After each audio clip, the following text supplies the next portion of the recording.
share screen and play. All right, there we are. Thanks for joining us today, everyone. Today, our topic continuing on from last week, a guide to farming for leads. And of course, always remember to contact Debbie or myself. We'll be happy to go over this more in detail, but we're going to breeze through this today and give you something to think about. So, Yeah. Deb, go ahead. Um, so just a re little bit of a recap back from last week. Leads could be from any source, but a lead, actually a better lead, would be someone that you get referred to from your personal sphere or people that you know or past clients. Anyone that is an online lead is really an inquiry. You can still get them to work with you and such, but you're going to have better connections with people that come to you through someone else that you know, which is a referral type lead. It doesn't matter which one you get. If you call somebody one time, like maybe you get someone that reaches out to you, no matter who they are, and you only contact them one time, chances are you're going to fail, right, Tony? Yep, You exactly. gotta It's not even worth contact it. them over and over and over again. So, um, this Yep. is part of that. That's what we're talking about today. How are we going to cultivate that person to actually work with you?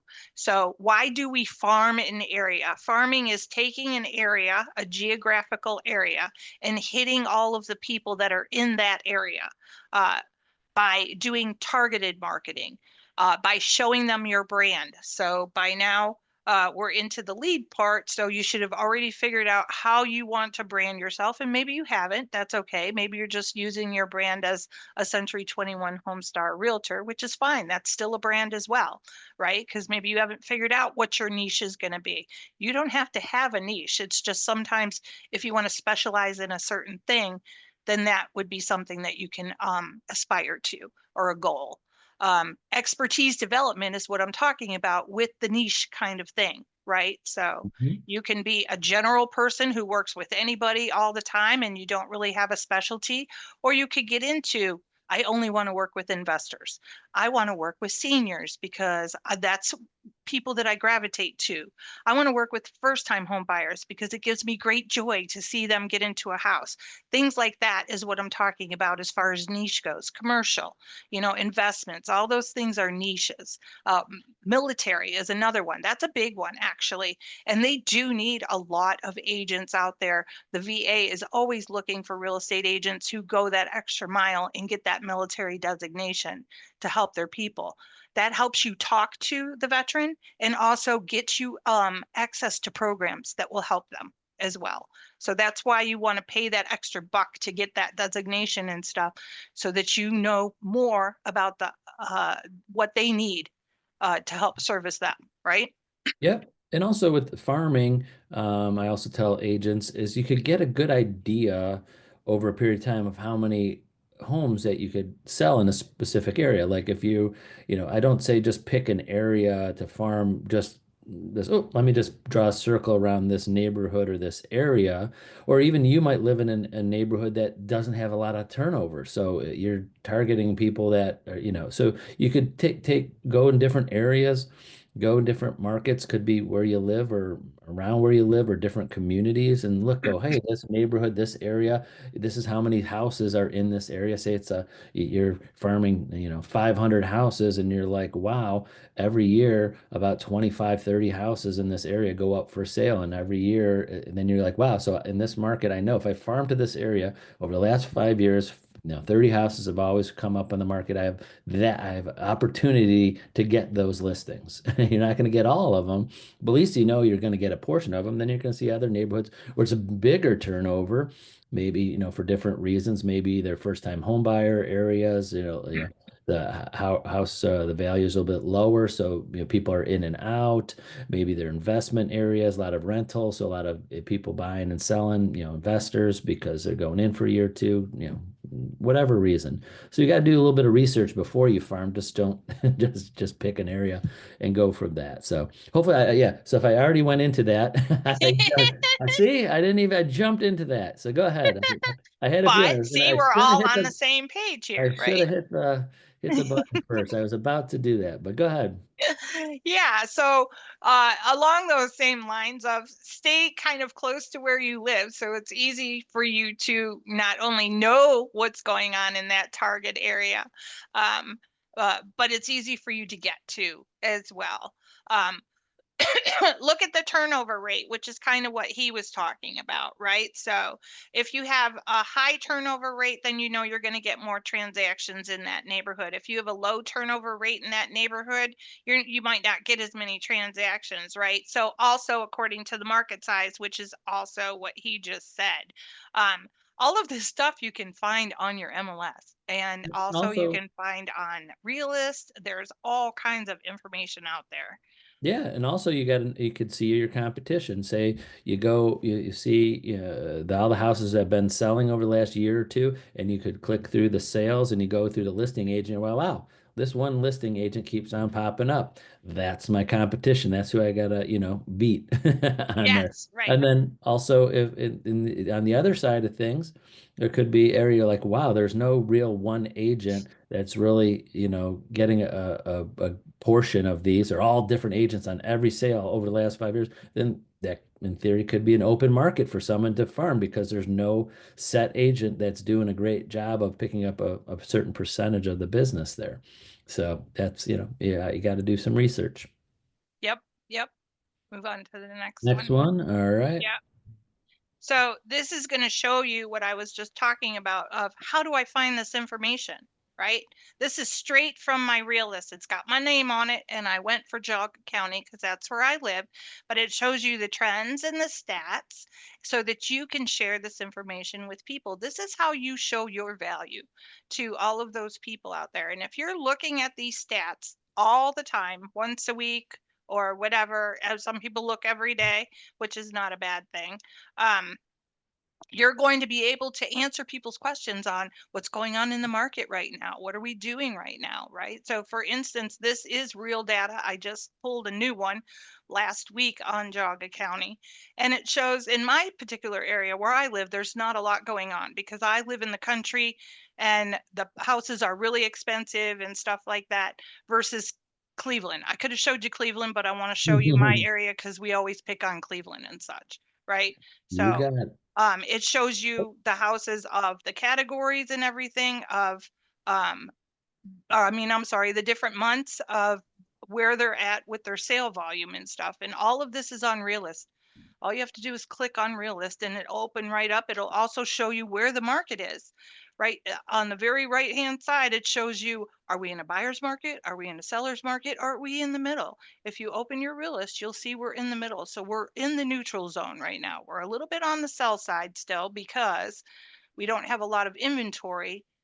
We only have 1 month inventory, for instance, in Geauga County. I think in Cleveland they're up to 2, and probably get to 2.5 here shortly because the Mhm. market's starting to roll. But we don't have a lot of inventory where I live, so it's still seller's market, right? Yep. Because they're controlling everything. That doesn't mean that sellers are still gouging people because they're not. I actually had this conversation with my brother-in-law over the Easter holiday because he was asking me about that. Are they still gouging people, such and such? Knowing your market, you can answer those questions, right? Exactly. Got to be ready for those questions. Yep. Activities for staying in touch is going to give you some solutions here. So you got community involvement, you have town hall. Uh, um, oh, I changed this all to white, Yep. whatever. Yeah, you can kind of read it. Um, I actually had changed this background, but I must have pulled the wrong thing. So I apologize, you guys. That's all right. That's pretty Um, good. but community involvement is going to help you stay in touch. Like go to your town halls, do volunteers at shelters, um, go to your school board meetings and stuff like that. Because not only do you want to know what's happening in your neighborhood, but you also want to network at those places, right? Exactly. You can network at your board of realtors, at parties, at sporting events. If you want to do digital engagement, then you're going to create a book and and showcase your farm area on your social media and stuff. You can include businesses, new restaurants, and upcoming events on your social media so that you're not just really talking about real estate, but you're talking about all kinds of things that are in the community and stuff. It shows you're out there, you're talking to people, and you're involved with the community. Consistent communication. Communication is the key, which is kind of what I was talking about before. Make sure your presence is across all platforms, looks the same headshot, same tagline, same complimenting paragraph about yourself. So your little welcome message or bio that I call it.